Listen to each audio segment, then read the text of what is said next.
ঘরে আনি প্রভু কইল পাদ প্রক্ষালন,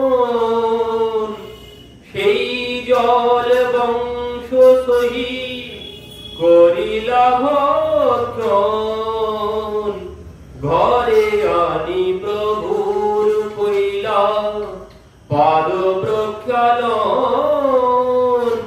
সেই জল বংশ সহি করিলা ভক্ষণ। বলছেন প্রভুকে ঘরে নিয়ে এলেন সেই ব্রাহ্মণ, ঘরে আনি প্রভুর কইলা পাদ প্রক্ষালন, সেই জল বংশ সহিত করিলা ভক্ষণ। অনেক প্রকার স্নেহে ভিক্ষা করাইল, গোসাইয়ের শেষন্য সবংশে খাইল। বলছেন অনেক প্রকারে প্রভুর সেবা করালেন, আর প্রভুর অধরামৃত সব অংশে সবাই মিলে সেই প্রসাদ গ্রহণ করলেন। যেই পাদ পদ্ম তোমার ব্রহ্মা ধ্যান করে, সেই পাদ সাক্ষাৎ আইল মোর ঘরে। যেই পাদ পদ্ম তোমার ব্রহ্মা ধ্যান করে, সেই পাদ পদ্ম সাক্ষাৎ আইল মোর ঘরে। কি বলছেন? যেই পাদ পদ্ম তোমার ব্রহ্মা ধ্যান করে, সেই পাদ পদ্ম সাক্ষাৎ আইল মোর ঘরে। সেই পূর্ব ব্রাহ্মণ বলছেন, আমার ভাগ্যের সীমানা যায় কথন, আজি মোর শ্লাঘ্যা হইল জন্মকুল ধন।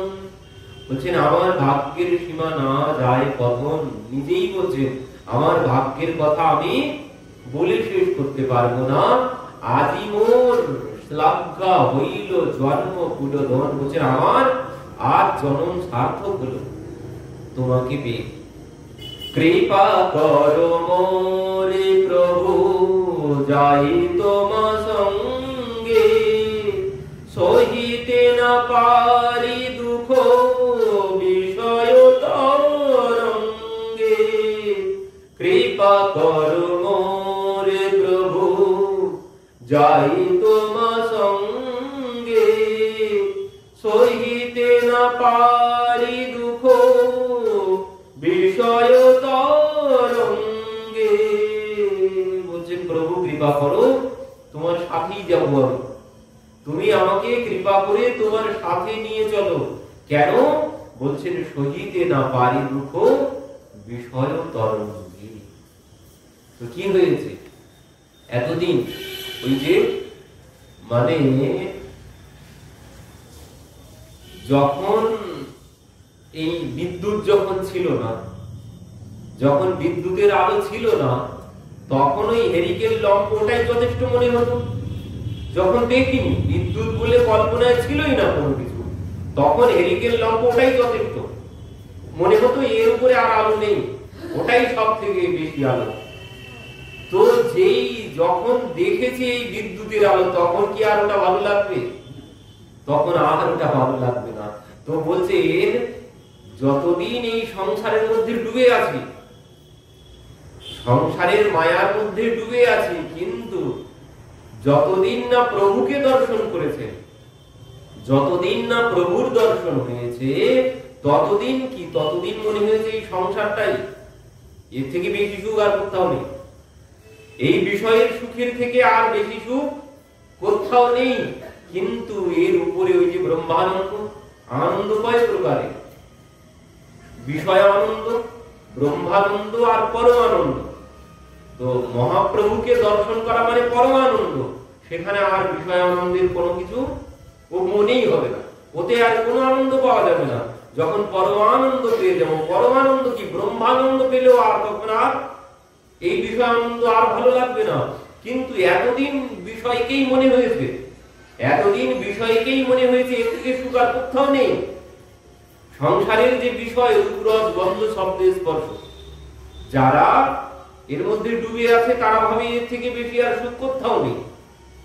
কিন্তু যিনি এই ব্রহ্মানন্দের সন্ধান পেয়ে যাবেন, এই পরমানন্দের সন্ধান পেয়ে যাবেন, রামচরিতমানসে কি বলছেন, পুত্র জন্ম শুনি কানা মানহু ব্রহ্মানন্দ সমানা। মহারাজ দশরথ যখন তিনি শ্রবণ করলেন যে পুত্রের জন্ম হয়েছে, ভগবানের জন্ম হয়েছে, এই কথা শ্রবণ করেই ব্রহ্মানন্দ লাভ হয়ে গেছে। মানে ভগবানের কথা শ্রবণ করলেই ব্রহ্মানন্দ লাভ হবে। আর কি বলছেন, যখন দর্শন করলেন, যখন পুত্রকে দর্শন করলেন, বলছেন পরমানন্দ পরিমণি রাজা, তখন তো তিনি পরমানন্দে ডুবে গেলেন ভগবানকে দর্শন করে। তো এই বিষয় আনন্দ তখন আর কোন আনন্দই মনে হবে না। ওই কি হয়েছে, মন্দিরে প্রসাদ বিতরণ হচ্ছে, তো সেখানে ওই তরমুজ, এখনকার যে তরমুজ সবাইকে দেওয়া হচ্ছে, এবার সবাই তো সেই তরমুজ পেয়ে, প্রসাদ পেয়ে বলছেন বাহ খুব তো মিষ্টি। কিন্তু একজন বলছে কই আমি তো কোনো মিষ্টি পেলাম না। সবাই বলছে মিষ্টি, একজন বলছে কই আমি তো কোনো মিষ্টি পেলাম না। সবাই বলছে কেন, আমরা তো সবাই প্রসাদ দিয়ে দেখলাম খুব মিষ্টি। তো বলছেন তোমরা কেমন বলছো মিষ্টি, আমি তো এতে কোনো মিষ্টির স্বাদই পেলাম না, আমি তো দেখলাম সম্পূর্ণরূপে জল, এর মধ্যে কোনো মিষ্টি আমি পেলাম না। কি বলছেন আপনি? বলছেন হ্যাঁ আমি এর মধ্যে কোনো মিষ্টিই পেলাম না, তোমরা কি মিষ্টি বলছো? তো বলছেন তাহলে আপনি বলুন তো দুপুর বেলা কি ভোজন করেছিলেন? মন্দিরে আসার আগে, এই প্রসাদের আগে আপনি কি ভোজন করেছিলেন? তো বলছেন এর আগে আমি রসগোল্লা পেয়ে এসেছি, এর আগে আমি রসগোল্লা পেয়ে এসেছি, ও তরমুজ, এই জন্য আর মিষ্টি লাগছে না। সবাই মিষ্টি বললে কি হবে, কিন্তু যিনি রসগোল্লার স্বাদ পেয়েছেন তার কাছে ও তরমুজের কোনো মিষ্টি মিষ্টিই মনে হবে না। তো বলছেন ওই যতক্ষণ না রসগোল্লা, যতক্ষণ রসগোল্লা পেয়েছি ততক্ষণ এই বিষয় আনন্দই মনে হবে খুব মিষ্টি। কিন্তু যেই ওই আনন্দ পেয়ে যাব, যেই পরমানন্দ, যেই ব্রহ্মানন্দ পেয়ে যাব, তখন আর এই বিষয় আনন্দের মধ্যে কোন রস পাওয়া যাবে না। আর তখন কি, যখন রস না থাকবে তখন সেখানে যন্ত্রণা ছাড়া আর কোনো কিছু থাকবে না। যখন কোনো রস না পাবো তখন যন্ত্রণাই পেতে হবে। আর এখানে তো কোনো রসই নেই, শুধু যন্ত্রণাই আছে। কিন্তু ওই যে মায়ার জন্যে মনে হচ্ছে না এর মধ্যে রস আছে, ওই ওই সেই উটের কাঁটা চিবানোর মতো, উটের কাঁটা চিবানোর মতো রস এখানে। বলছেন ওই কাঁটা খেতে খেতে নিজের মুখের ভিতর থেকেই রক্ত বার হতে শুরু করে, আর ওই রক্তের স্বাদ পেয়ে ভাবে বাহ খুব স্বাদ পাচ্ছি, অথচ কোনো স্বাদ পাওয়া যাচ্ছে না, পাওয়া যাচ্ছে নিজের রক্তের স্বাদ। তো এই সংসারটা এমনই, বলছেন এখানে কোনো রস নেই, এখানে চুলকানির মতোই সুখ, চুলকাতে খুব ভালো লাগে, কিন্তু তারপরে আরো যন্ত্রণা। তো এই বিষয় আনন্দ, বলছেন এই কোনো আনন্দই না। তো এতদিন ছিল, এতদিন আনন্দ পেয়েছেন, কিন্তু যেই মহাপ্রভুকে দর্শন করেছেন, বলছেন প্রভু সইতে না পারি দুঃখ বিষয়ের তরঙ্গ, বলছেন সংসারের এই ঢেউ ই আর সহ্য করতে পারছি না, তুমি আমাকে তোমার সাথে নিয়ে চলো। প্রভু বলে ওইছে বাত বহু না কহিবা, গৃহে বসি কৃষ্ণ নাম নিরন্তর লইবা। প্রভু বলে ওইছে বাত বহু না কহিবা। প্রভু বলছেন দেখো এই কথা একদম বলবে না, এই কথা আর বলো না, গৃহে বসি কৃষ্ণ নাম নিরন্তর লইবা। তাহলে কি হবে, যারে দেখে তারে করে কৃষ্ণ উপদেশ, আমার আজ্ঞায় গুরু হইয়া তারো এই দেশ। যারে দেখো তারে কহ কৃষ্ণ উপদেশ, আমার আজ্ঞায় গুরু হইয়া তারো এই দেশ। সাথে যাওয়ার কথা উচ্চারণ করো না মুখে, তুমি গৃহে থাকো, গৃহে থেকে কৃষ্ণ নাম নিরন্তর কৃষ্ণ কৃষ্ণ কৃষ্ণ কৃষ্ণ নাম করতে থাকো। আর কি বলছেন, যারে দেখবে তারে এই নাম উপদেশ করবে। আর এইভাবে আমার আজ্ঞায় গুরু হইয়া তারও এই দেশ, বলছেন আমার আজ্ঞায় সমস্ত জগৎকে তুমি উদ্ধার করো, আমার সাথে যাওয়ার কথা তুমি মুখে উচ্চারণ করো না।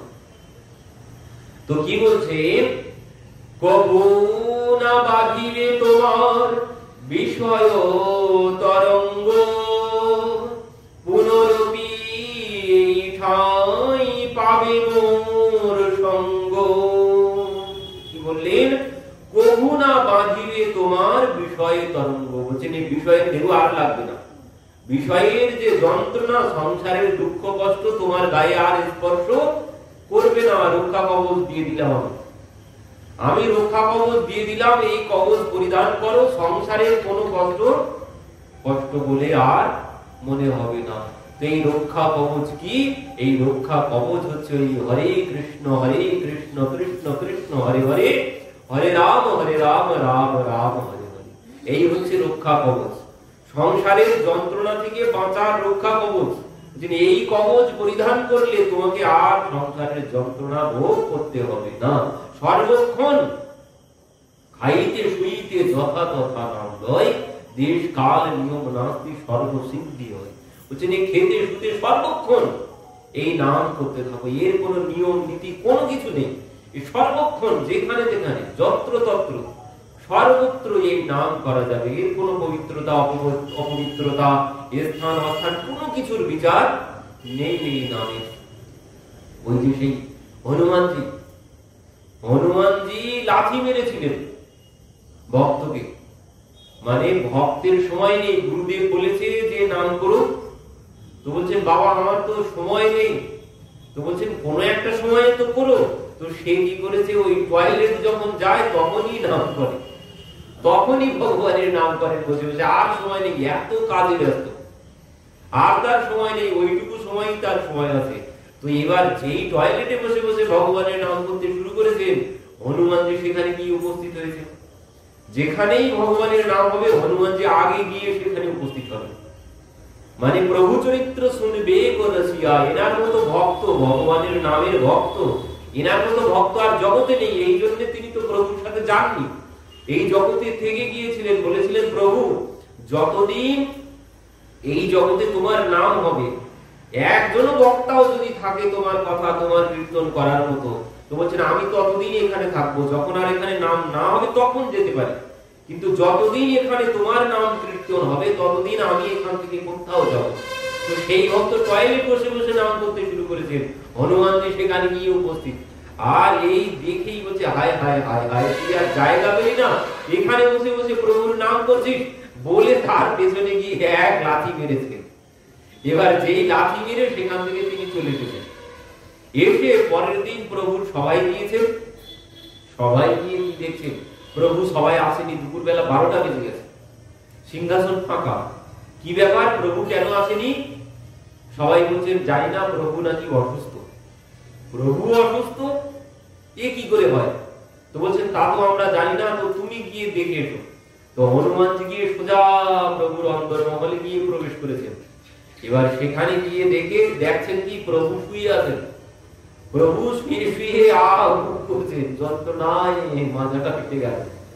এবার প্রভু গিয়ে বলছেন প্রভু কি হয়েছে? হনুমানজি বলছেন গিয়ে প্রভু কি হয়েছে? হনুমান আর বলো না, মাথাটা খুব যন্ত্রণা করছে, কোমরটা খুব যন্ত্রণা করছে। কেন প্রভু আপনার কোমর যন্ত্রণা হচ্ছে কেন? সে কেন প্রশ্নের উত্তর তুমি জিজ্ঞাসা করো না, আমি তোমাকে বলতে পারবো না। কেন প্রশ্নের উত্তর তুমি জিজ্ঞাসা করো না, তো তবে আমার খুব যন্ত্রণা হচ্ছে, তুমি পারো তা একটুখানি মেসেজ করে দিতে পারো তো দাও না। প্রভু আগে বলুন যন্ত্রণা কি করে হচ্ছে, আগে বলুন, কারণ রোগ না, রোগের কারণ না জানলে তো রোগ সারানো যাবে না। তো আপনি বলুন কি জন্য যন্ত্রণা হচ্ছে, আগে আপনি বলুন, আমি ব্যবস্থা করবো তারপর। প্রভু বলছেন না হনুমান, তুমি ওইসব শুনতে চেও না। না প্রভু আমি শুনতে চাই, আপনি আগে বলুন কি জন্য যন্ত্রণা হচ্ছে। তখন বলছেন হনুমান আর বলো না, আমাকে একজন লাথি মেরেছে। কি বলছেন প্রভু? আপনাকে লাথি মেরেছে? কার এত বড় সাহস? একবার নামটা বলুন, আমি তার ব্যবস্থা করে আসছি। আগে বলুন আপনার কে আপনাকে লাথি মেরেছে। যে না না হনুমান, আর তুমি শুনতে চেও না, আর তুমি শুনতে চেও না, এই পর্যন্তই ঠিক আছে, আর তুমি সহ্য করতে পারবে না। না প্রভু, আগে বলুন কার এত বড় সাহস হয়েছে আমি থাকতে আপনার কোমরে লাথি মেরেছে? প্রভু আগে বলুন। প্রভু তো কিছুতেই বলবেন না। হনুমানজি বলছেন না প্রভু আগে বলুন। তখন বলছেন হনুমান, সে আর কেউ না, সে আর কেউ না, সে হচ্ছে তুমি। কি প্রভু? আমি আপনাকে লাথি মেরেছি? আমি আপনার চরণের দাস, আমি আপনাকে লাথি মেরেছি? হায় হায় হায় প্রভু, এ কি বলছেন? যে হ্যাঁ প্রভু। হনুমান, তুমি লাথি মেরেছো? কেন প্রভু? বলছেন কেন হনুমান, ওই যে আমার ভক্ত টয়লেট বসে বসে আমার নাম করছিল, আর তুমি তাকে গিয়ে লাথি মারলে, তো সেই ভক্ত কি তোমার লাথি সহ্য করতে পারে? তো যে আমাকে আশ্রয় করেছে তাকে তো রক্ষা আমাকেই করতে হবে। তো এই জন্য তোমার লাঠিটা আমি গ্রহণ করলাম। তো এই খাইতে শুইতে যথা তথা নাম লয়, দেশ কাল নিয়ম নাস্তি, যেখানে সেখানে সর্বত্র এই নাম করা যাবে, আর এই নামই তাকে রক্ষা করবে, নামেরই এমন শক্তি। তো বলছেন তুমি এই নাম সবাইকে প্রদান করবে। তো কবু না বাঁধিবে তোমার বিষয় তরঙ্গ। বলছেন এই বিষয়ের সংসারের কোনো কষ্ট তোমাকে স্পর্শ করতে পারবে না, সর্বক্ষণ তুমি এই নাম করতে থাকবে। তো এই মতো যার ঘরে প্রভু করেন ভিক্ষা, সেই ওইছে কহে তারে করয় শিক্ষা। তো প্রভু যার যার ঘরে গিয়ে ভিক্ষা গ্রহণ করছেন, মানে প্রসাদ গ্রহণ করছেন, ভোজন করছেন, সেখানে তাদের ওই একই অবস্থা হচ্ছে। পথে যাইতে দেবালয়ে রহে যে গ্রামে, যার ঘরে ভিক্ষা করে দুই চারি স্থানে। পূর্বে জইছে রীতি তৈছে কইল সর্বঠাই, নীলাচল কোন যাবত নাই লাগোসাই। তো বলছেন ওই কুর্ম ব্রাহ্মণের ঘরে যে অবস্থা হয়েছে, কুর্ম ব্রাহ্মণের যে অবস্থা হয়েছে, ও সবাই মানে সবার এই অবস্থা হয়েছে। প্রভু যেখানে যেখানে গিয়েছে সবার মধ্যে ওই একই অবস্থা, একই রকম ভাব দেখা দিয়েছে। সবাই প্রভুর সাথে যেতে চেয়েছেন। প্রভু সবাইকে ওই একই উপদেশ করেছেন, গৃহে থাকো, গৃহে থেকে নিরন্তর কৃষ্ণ নাম করতে থাকো। তো অতএব ইহা কহিল করিয়া বিস্তার, এই মতো জানিবে প্রভুর সর্বত্র ব্যবহার। আবার বলছেন কবিরাজ গোস্বামী যে এইভাবেই প্রভু সর্বত্র এই প্রেম দান করতে করতে চলেছেন। তো এই কথা আর বিস্তার করছি না। এই মতো সেই রাত্রি তাহাই রহিলা, স্নান করি প্রভু প্রাত কালে সেখান থেকে চলিলা। বলছেন এইভাবে প্রভু সেখান থেকে চললেন। পরের দিন স্নান করে ওই ব্রাহ্মণের গৃহ থেকে, পূর্ব ব্রাহ্মণের গৃহ থেকে বলছেন প্রভু পরের দিন সকালবেলা স্নান করে চলেছেন। প্রভু অনুব্রজি কুর্ম বহু দূরে গেলা, প্রভু তারে যত্ন করি ঘরে পাঠাইলা। তো কুর্ম ব্রাহ্মণ সে প্রভুর সাথেই চলতে শুরু করলো। পরবর্তীতে প্রভু তারে যত্ন করি ঘরে পাঠাইলা, অনেক বুঝিয়ে প্রভু তাকে ঘরে পাঠিয়ে দিলেন। বাসুদেব নামে এক দ্বিজ মহাশয়, সর্বঙ্গে গলিত কুষ্ঠ সহে কিরাময়। বলছেন সেখানেই বাসুদেব নামে এক দ্বিজ ব্রাহ্মণ। তো সেই তার অবস্থা কি? বলছেন সর্বঙ্গে গলিত কুষ্ঠ, আর সেই কুষ্ঠে পোকা হয়েছে। তো অঙ্গ হইতে সেই কীড়া খসিয়া পড়য়, উঠাইয়া সেই কীড়া রাখে সেই ঠাঁই। বলছেন তার অঙ্গে কুষ্ঠ হয়েছে, কুষ্ঠে আবার পোকাও হয়েছে। আবার সেই পোকা যখন শরীর থেকে পড়ে যায়, তখন কি করে, আবার সেই পোকা নিজের শরীরে আবার তুলে তুলে দেয়, নিজের শরীরে তুলে তুলে দেয়। কি বলছেন, রাত্রিতে শুনিলা তোহে গোসাইয়ের আগমন, দেখিতে আইলা রাতে কুর্মের ভবন। তার এমন অবস্থা হয়েছে যে সে ওই পোকাগুলোকে নিজের শরীর থেকে পড়ে গেলেও আবার তুলে দেন। কেন বলছেন, এই পোকাগুলো যখন ওই কামড়াতে থাকে আর ওই যন্ত্রণায় তখন ভগবানকে মনে পড়ে, যন্ত্রণাতেই তো ভগবানকে মনে পড়ে, সুখের দিনে কি ভগবানকে মনে পড়ে না? আর কি বলছেন, তোরা তো মরে যাবি, আমার শরীর থেকে চলে গেলে মরে যাবি।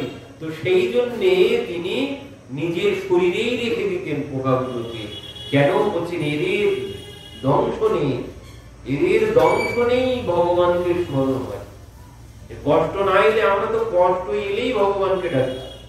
সুখের সময় কি ভগবানকে মনে পড়ে না? কি আমাদের ভগবানকে মনে পড়ে না? সুখের সময় ভগবানকে মনে পড়ে না, দুঃখের সময়ই ভগবানকে মনে পড়ে। এই জন্য বলছেন, সে শুনতে পেয়েছেন, বলছেন রাত্রিতে শুনিলা তোহে গোসাইয়ের আগমন, দেখিতে আইলা রাতে কুর্মের ভবন। এই জন্য সে সকালবেলা উঠে প্রভুকে দর্শন করতে এসেছেন সেই কুর্ম ব্রাহ্মণের বাড়িতে। প্রভুর গমন কুর্ম মুখিতে শুনিয়া, ভূমিতে পড়িলা দুঃখে মূর্ছিত হইয়া। যখন শুনলেন এখানে এসে প্রভু চলে গেছেন, তখন বলছেন দুঃখে ভূমিতে গড়াগড়ি দিতে শুরু করলেন। অনেক প্রকারে বিলাপ করিতে লাগিলা, সেই ক্ষণে আসি প্রভু তারে আলঙ্গিলা। বলছেন সে ভূমিতে পড়ে বিলাপ করতে লাগলেন, হায় হায় আমার মতো হতভাগা আর জগতে নেই, আমি প্রভুকে দর্শন করার সৌভাগ্য পেলাম না, আমি প্রভুকে দর্শন করতে পারলাম না, আমার জন্ম বিফলেই গেল। তো সে বিলাপ করতে শুরু করেছেন। তো বিলাপ করতে করতে ভূমিতে বসেন, গড়াগড়ি দিচ্ছেন আর বিলাপ করছেন। এমন সময় কি হয়েছে, সেই ক্ষণে আসি প্রভু তারে আলঙ্গিলা। হচ্ছেন পুনরায় প্রভু এসে তাকে আলিঙ্গন দিয়েছেন। আর যেই তাকে আলিঙ্গন করেছে, প্রভুর স্পর্শে দুঃখ সঙ্গে কষ্ট দূরে গেলা, আনন্দ সহিতে অঙ্গ সুন্দর হইলা। তো প্রভুর স্পর্শের সাথে সাথে সমস্ত কষ্ট তো চলে গেল, আর কি হলো বলছেন, সঙ্গে সঙ্গে অঙ্গ সুন্দর হয়ে গেল। প্রভুর কৃপা দেখি তার বিস্ময় হইল মন, শ্লোক করি পায়ে ধরি করে স্তবন। সে তো দেখে বিস্মিত হয়ে গেলেন। যখন তার শরীরের কুষ্ঠ ব্যাধি সব সেরে গেছে, সে দেখে বিস্মিত হয়ে গেছেন আর প্রভুর চরণে লুটিয়ে পড়েছেন। বলছেন বহু স্তুতি করে, কহে শুনো দয়াময়, জীবে এই গুণ নাহি তোমাতে যে গুণ হয়। বলছেন প্রভু তোমার মধ্যে যে গুণ, এই গুণ কোন জীবের মধ্যে হতে পারে না। কেন বলছেন? আমরা হয়তো ভাবতে পারি কুষ্ঠ ব্যাধি সেরে গেছে তাই বলছেন, না, প্রভুর স্পর্শে কুষ্ঠ ব্যাধি সেরে গেছে তাই এই কথা বলছেন না। বলছেন এই জন্যে যে প্রভু তাকে আলিঙ্গন করেছেন। কারণ বলছেন আলিঙ্গন তো দূরের কথা, এ যেখানে থাকে 100 হাত দূর থেকে সবাই চলে যায়, কেউ কাছে আসে না। আলিঙ্গন তো অনেক দূরের কথা, যে কেউ তার ছায়াও মাড়ায় না, কেউ তার ছায়া ডিঙায় না, দুর্গন্ধের জন্য কেউ তার পাশে আসে না। আর সেখানে প্রভু এসে তাকে আলিঙ্গন করেছেন, এর জন্য সে অবাক হয়েছে। কুষ্ঠ সেরে গেছে তাই অবাক হয়নি, সে অবাক হয়েছে এই জন্যে যে সাধারণ কোন মানুষ কোনদিন এইভাবে তাকে আলিঙ্গন করতে পারে না। সাধারণ কোন মানুষ এইভাবে তাকে কোনদিন আলিঙ্গন করতে পারে না, এই জন্য তিনি বিস্মিত হয়ে গেছেন। তো বলছেন মোরে দেখি মোর গন্ধে পলায় সবাই চলে যায়, কেউ আমার কাছে আসে না। হেন মোরে স্পর্শ তুমি স্বতন্ত্র ঈশ্বর। বলছেন তুমি ভগবান ছাড়া অন্য কেউ না, আমাকে দেখে সবাই পালিয়ে চলে যায়। কাছে আসা তো দূরে থাক, দূর থেকে সবাই পালিয়ে চলে যায়, আর তুমি আমাকে এইভাবে স্পর্শ করেছো, এইভাবে জড়িয়ে ধরেছো, তুমি ভগবান ছাড়া কেউ না। বলছেন এই ভগবান ছাড়া কারোর পক্ষে সম্ভব না। একজন এই পচা গলা কুষ্ঠে যার গায়ে পোকা হয়েছে, কোন মানুষ কোনদিন কেউ পারবে না কাউকে এইভাবে আলিঙ্গন করতে। এই জন্য বলেছেন যে তুমি ঈশ্বর ছাড়া আর কেউ না। সেরে গেছে তাই বলেননি, সে সেরে যাওয়াটা পরে বলছেন এই যে আলিঙ্গন দিয়েছেন, এতেই সে অভাব হয়ে গেছে। এ কোনদিন কোনো মানুষের দ্বারা সম্ভব হবে না। কিন্তু আলঙ্গিয়া ভালো, কিন্তু আলঙ্গিয়া লাভ অধম হইয়া এবে অহংকার মোর জন্মিবে আসিয়া। বলছেন প্রভু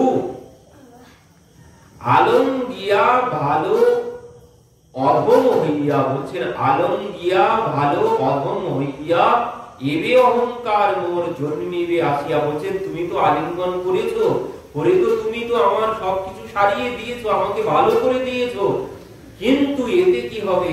এবে অহংকার মোর জন্মিবে আসিয়া। এই যে তুমি আমাকে ভালো করে দিয়েছো, এবার তো আমার পুনরায় শরীরের প্রতি অহংকার এসে যাবে, আর মনে থাকবে না এতদিন ভগবানকে ডাকতাম, ওই যন্ত্রণায় ভগবানকে ডেকেছি। প্রভু তুমি যে আমাকে ভালো করে দিলে, এখন তো আর তোমাকে ডাকতে পারবো না, আমার তো পুনরায় অহংকার এসে যাবে এই শরীরের প্রতি। আমরা ভগবানের সেবা করতে পারি না। বলছেন পরবর্তীতে আছে রায় রামানন্দ সংবাদে আছে, সেখানে বলছেন এই যে ভগবানের সেবা আমরা কেন করতে পারি না, আমাদের উদ্দেশ্য কি? বলছেন আমাদের জীবের স্বরূপ কি? আমাদের স্বরূপ আমরা বুঝতে পারি না, আমাদের স্বরূপ আমরা বুঝতে পারি না। জীবের স্বরূপ হয় নিত্য কৃষ্ণ দাস। বলছেন এ আমরা উপলব্ধি করতে পারি না। তার কারণ কোন কারণ আমরা উপলব্ধি করতে পারি না আমার স্বরূপ? বলছেন তার এই কারণ হচ্ছে এটাই, এই শরীরের প্রতি অহংকার। শরীরের প্রতি অহংকারের জন্য আমরা উপলব্ধি করতে পারি না যে আমি কৃষ্ণ দাস। এই অহংকারের জন্য, এই মায়ার জন্য আমরা কেউ উপলব্ধি করতে পারি না। আর এই জন্যই আমরা ভগবান থেকে দূরে সরে থাকি, শুধুমাত্র এই শরীরের জন্য। এই যে বলছেন যে এই শরীর কি? এই শরীর তো কোনো কিছুই না। বলছেন এই যে এতদিন ওই কুষ্ঠ ব্যাধি যতদিন ছিল, পোকাগুলো যতদিন কামড়াতো, বলছেন ততদিন মনে হতো যে এ শরীর পচা দেহ, এ মাটির দেহ, মাটি হবে, পুড়ে হবে ছাই। এ দেহ পচা দেহ, গরম কিসের ভাই? যে ততদিন মনে ছিল, মানে এই মনে রাখার জন্য সে ওই কুষ্ঠের পোকাগুলো পড়ে গেলেও আবার তুলে তুলে নিজের শরীরেই রাখতেন, ওই কুষ্ঠের মধ্যেই রেখে দিতেন। এই কথা মনে রাখার জন্য দেহ পচা দেহ, গরম কিসের ভাই? এই দেহের জন্য গৌরব করে কোনো লাভ নেই। এই জন্য বলছেন প্রভু তুমি তো আমাকে ভালো করে দিয়েছো, এই শরীরের প্রতি তো আমার পুনরায় অহংকার চলে আসবে। আর এই অহংকার যেই চলে আসবে, তখন আর নিজেকে দাস ভাবতে পারবো না। আমি যে কৃষ্ণ দাস এ কথা আমার আর মনে থাকবে না। নিজেকেই তখন মালিক ভাবতে শুরু করবো, নিজেকেই মালিক ভাবতে শুরু করবো। আর যদি নিজেকে মালিক ভাবি, সে কোনোদিন আর কারোর সেবা করতে পারবে? সে আর কোনোদিন কারোর সেবা করতে পারবে না। যখন নিজেকে দাস ভাববো তখনই সেবা করতে পারবো। যখন নিজেকে মালিক ভাবতে শুরু করব, তখন কিন্তু আর সেবা করা সম্ভব হবে না। যখন আমি নিজেকে গুরু ভাববো, তখন কিন্তু আর গুরুর সেবা করতে পারবো। যখন নিজেকে আমি গুরু ভাববো, তখন কিন্তু আর গুরুর সেবা করতে পারবো না।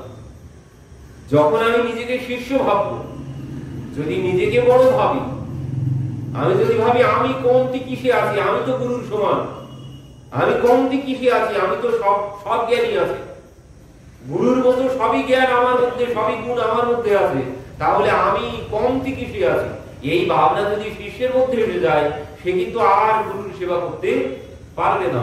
তো বলছেন এই আমাদের মধ্যে যদি এই অহংকার চলে আসে, তাহলে কি হবে, নিজেকে বড় বলে মনে হবে, তখন আর কারোর সেবা, তখন আর দাস সাজতে পারবো না, তখন আর ভগবানের সেবা আমার দ্বারা হবে না। এই জন্য বলছে প্রভু তুমি কি করলে, আমার তো পুনরায় অহংকার চলে আসবে। প্রভু কহে কবু তোমার না হবে অভিমান, নিরন্তর কহ তুমি কৃষ্ণ কৃষ্ণ নাম। এই যে আবার বললেন সংসারের কষ্ট তোমার গায়ে আসবে না, আগে বলেছেন ব্রাহ্মণকে নিরন্তর কৃষ্ণ নাম করতে থাকো। এবার বললেন ওই শরীরের প্রতি যে অহংকার, শরীরের প্রতি যে অহংকার বলছেন এটাও আসবে না। রূপের প্রতি যে অহংকার, অর্থের প্রতি যে অহংকার, বংশমর্যাদার প্রতি যে অহংকার বলছেন এই অহংকার কোনোটাই আসবে না, নিরন্তর কৃষ্ণ নাম করতে থাকো। মানে সব রোগের ওই একটাই ঔষধ, সর্বরোগের ওই একটাই ঔষধ, নিরন্তর কৃষ্ণ নাম করতে থাকো, তোমার সমস্ত রোগ চলে যাবে, কোন রোগ তোমার কাছে আসবে না। কৃষ্ণ উপদেশী করো জীবের নিস্তার, অচিরাতে কৃষ্ণ তোমার করিবে অঙ্গীকার। কৃষ্ণ উপদেশী করো জীবের নিস্তার। আবার ওকেও বলে দিলেন, ওকেও বলে দিলেন যে ওনাকে বললেন যে যাও তুমিও সবাইকে, সমস্ত জগৎকে এই কৃষ্ণ নাম সবাইকে প্রদান করতে লাগো, আর অচিরাতেই কৃষ্ণ তোমার করিবে অঙ্গীকার। এবার এখানে একটা সমস্যা আছে, বর্তমান যুগের গুরুরা কিন্তু এই কথা বলে না। মহাপ্রভু যাকেই কৃপা করতে তাকেই বলে দিচ্ছে তুমি যাও গিয়ে সবাইকে আবার তুমি এই নাম সবাইকে প্রদান করো, কিন্তু বর্তমান যুগের গুরুরা কিন্তু বলে না যাও তুমি সবাইকে গিয়ে দীক্ষা দিতে থাকো, তুমি সবাইকে গিয়ে এই নাম প্রদান করতে থাকো। বর্তমান যুগের গুরুরা বলে না। তো এর মধ্যে অনেকগুলো কারণ আছে, মানে ভালো কারণও আছে, খারাপ কারণও আছে। কারণ গুরু চায় না যে আমার শিষ্য গুরু হয়ে যাক, আমার নিচেই থাকুক, এও একটা দিক আছে। আর একটা দিক হচ্ছে, মানে যেটি সব থেকে বড় দিক, সেটি হচ্ছে যদি গুরুদেব বলে মন্ত্র দেওয়ার সাথে সাথে যে তুমিও যাও সবাইকে গিয়ে মন্ত্র দাও, তাহলে কি হবে, তাহলে সেও নিজেকে গুরু ভাবতে শুরু করবে। গুরুদেব আজই মন্ত্র দিয়ে যদি বলে দেয় যাও তুমিও যাও গিয়ে সবাইকে মন্ত্র দিতে শুরু করো, তাহলে সেও নিজেকে গুরু ভাবতে শুরু করবে। আর কি বলছে, সে আর ওই গুরু সেবা সে আর করতে পারবে, সে আর গুরু সেবা করতে পারবে না, তার দ্বারা আর গুরু সেবা হবে না। সে তো নিজেকেই গুরু ভাবতে শুরু করবে, সে নিজেকেই গুরু ভাবতে শুরু করবে যে আমিও তো গুরু হয়ে গেছি, আমি আর কি গুরু সেবা করবো। তো এই জন্য বর্তমান যুগের গুরুরা বলেন না যে তুমিও যাও যে তুমিও গিয়ে মন্ত্র প্রদান করতে থাকো। কারণ কি, কারণ হচ্ছে আমরা তো আর আমাদের অবস্থা আর এই ওই জগতের অবস্থা, মহাপ্রভুর কৃপাতে তার মধ্যে এই অহংকার আসবে না। মহাপ্রভু যাকে কৃপা করেছেন তার মধ্যে ওই অহংকার আসবেই না যে আমি তো গুরু হয়ে গেছি। কিন্তু বর্তমান যুগে এমন গুরুও তো পাওয়ার সমস্যা আছে, আর এমন শিষ্যও পাওয়ার সমস্যা আছে। এমন গুরুও পাওয়া অনেক কঠিন ব্যাপার, আর এমন শিষ্য পাওয়াও কঠিন ব্যাপার।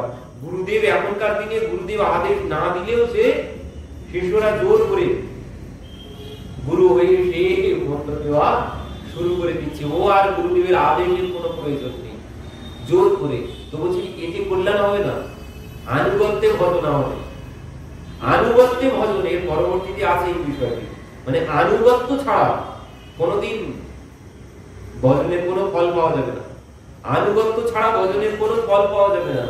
এই জন্য নিজেকে যদি এক্ষুনি গুরু ভাবতে শুরু করে দিই তাহলে কোনো কল্যাণ হবে না। এই জন্য আনুগত্য চলে যাবে। তো বলছেন আগে ভালো করে নিজেকে তৈরি করো যাতে অহংকার না আসে। নাম করতে করতে করতে করতে যখন সমস্ত অহংকার অভিমান চলে যাবে তখনই গুরু হওয়ার কেউ হতে পারে। তার আগে যদি ওই সাথে সাথে বলা হয় তখন কিন্তু অভিমান চলে আসবে, অহংকার চলে আসবে, তো এই জন্য বলছেন এই নাম করতে থাকো, নাম করতে করতে করতে করতে যখন তোমার মধ্যে অভিমান আর আসবে না, অভিমান সব চলে যাবে, যখন ভালোভাবে মনের মধ্যে বসে যাবে যে আমি কৃষ্ণ দাস, তখনই কেউ গুরু হওয়ার যোগ্য হয়। তার আগে গুরু হওয়া যায় না। কিন্তু বর্তমান যুগে গুরুও যেমন শিষ্য তেমন, ও গুরুদেবের আজ্ঞার কোনো অপেক্ষা রাখে না, গ্রহণ করেই সেও গুরু হয়ে চারিদিকে মন্ত্র দিতে শুরু করে দিচ্ছে। এমন গুরু শিষ্য এখন বর্তমানে প্রচুর বেরিয়ে গেছে। তো মহাপ্রভুর আদেশে বলছে অচিরাতেই কৃষ্ণ তোমার করিবে অঙ্গীকার, কৃষ্ণ উপদেশী করো জীবের নিস্তার। সবাইকে নাম প্রদান করে তুমি নিস্তার করতে থাকো, জগৎকে উদ্ধার করতে থাকো, অচিরাতেই ভগবান তোমাকে কৃপা করবেন। এতে কহিয়া প্রভু কইল অন্তর্ধানে, দুই বিপ্রে বলা বলি কাঁদে প্রভুর গুণে। তো ওই যে পূর্ব ব্রাহ্মণের বাড়িতে নিয়ে এসেছিলেন, তো এইখানে এবার যে মহাপ্রভু কি হয়েছে, মহাপ্রভু তো চলেই গিয়েছিলেন, মহাপ্রভু চলে গিয়েছেন, কিন্তু এই বিপ্র যখন এসেছেন, বাসুদেব বিপ্র যখন এসেছে কুর্ম বিপ্রের বাড়িতে, মহাপ্রভু তখন চলেই গেছে, কিন্তু এ যখন ওই বিলাপ করতে শুরু করেছেন ভূমিতে গড়াগড়ি দিয়ে, তখন মহাপ্রভু ওইখানে বলছেন ফিরে কিন্তু আসেনি, মহাপ্রভু চলেই গিয়েছিলেন, পরবর্তীতে কিন্তু মহাপ্রভু ফিরে আসেননি, মহাপ্রভু ওখানেই আবির্ভূত হয়েছিলেন, ওখানে আবির্ভূত হয়েছিলেন। এই জন্য এখানে পরবর্তীতে বলছেন এতে কহিয়া প্রভু কইল অন্তর্ধানে, অন্তর্ধান করলেন মানে আবির্ভূত হয়েছিলেন তাই অন্তর্ধান করেছেন। যে প্রভু একবার চলেই গিয়েছেন উনি চলেই গিয়েছেন, কিন্তু এখানে আবির্ভূত হয়েছিলেন এনার বিলাপে, এই কুর্ম ব্রাহ্মা এই বাসুদেব বিপ্রের বিলাপে ইনি আবির্ভূত হয়েছিলেন। তো এখানে এই উপদেশ করে তাকে সুস্থ করে মহাপ্রভু সেখানে পুনরায় অন্তর্ধান করলেন। তো দুই বিপ্র এবার দুইজনকে জড়িয়ে ধরে পুনরায় বিলাপ করতে শুরু করেছেন, প্রভুর গুণের কথা বলতে শুরু করেছেন। বাসুদেব উদ্ধারে এই কইল আখ্যান, বাসুদেবামৃত পদ হইল প্রভুর নাম। কি বলছেন, বাসুদেবের উদ্ধার এই কহিলাম আখ্যান। কৃষ্ণদাস কবিরাজ গোস্বামী বলছেন বাসুদেবের উদ্ধার এই কহিলাম আখ্যান, বাসুদেবামৃত হইল প্রভুর নাম। প্রভুর নাম হলো এখানে কি বাসুদেবামৃত, প্রভুর নাম হলো। কেন বলছেন প্রভুর নাম বাসুদেবামৃত হলো? এই জন্য যে অমৃত কি করে, অমৃত কি করে, এই যে কুম্ভ মেলা হলো, সবাই এত কেন লক্ষ লক্ষ কোটি কোটি মানুষ সেখানে স্নান করতে গেলেন কিসের জন্য? এই অমৃত কি করে, এই অমৃত যোগে স্নান করলে কি হয়, সমস্ত রোগ মুক্ত হওয়া যায়। এই জন্যই তো সবাই গিয়েছে এই কুম্ভে স্নান করতে, এখানে স্নান করলে সর্বরোগ থেকে মুক্ত হওয়া যায়। এটাই হচ্ছে মানে প্রধান গুণ কুম্ভ স্নান, সমস্ত রোগ মুক্ত হওয়া যায় অমৃতে। তো এখানে বলছেন বাসুদেবামৃত, প্রভুর নাম হলো। তো কি জন্যে বলছেন বাসুদেবের, বাসুদেব বিপ্রের সম্বন্ধে বলছেন অমৃত তুল্য হইয়া, মানে যার চরণ, প্রভুর চরণ বাসুদেবের কাছে অমৃতের সমান হয়েছে। অমৃতে যেমন সর্বরোগ সেরে যায়, তো মহাপ্রভুর স্পর্শে, মহাপ্রভুর চরণের স্পর্শে বাসুদেবের সমস্ত রোগ সেরে গেছে। তুই এই জন্যে প্রভুর নাম হয়েছে বাসুদেবামৃত পদ। প্রভুর স্পর্শে বাসুদেবের সমস্ত কুষ্ঠ ব্যাধি সেরে গেছে। তো এই তো কহিলা প্রভুর প্রথম গমন, পূর্ণ দর্শন বাসুদেব বিমোচন। কবিরাজ গোস্বামী বলছেন এই তো কহিলাম প্রভুর প্রথম গমন, বলছেন এই বললাম প্রভুর প্রথম গমনের কথা। কুর্ম দর্শন বাসুদেব বিমোচন, কুর্ম ভগবানকে দর্শনের কথা বললাম আর বাসুদেবকে উদ্ধারের কথা বললাম। শ্রদ্ধা করি করে যেই এই লীলা শ্রবণ, অচিরাতে মিলে তার চৈতন্য চরণ। কবিরাজ গোস্বামী বলছেন শ্রদ্ধা করি যেই এই লীলা করে শ্রবণ, বললেন শ্রদ্ধা যার আছে এই লীলার প্রতি, যিনি এই লীলা শ্রদ্ধা করে শ্রবণ করবেন, অচিরাতে মিলে তার শ্রীকৃষ্ণ চরণ।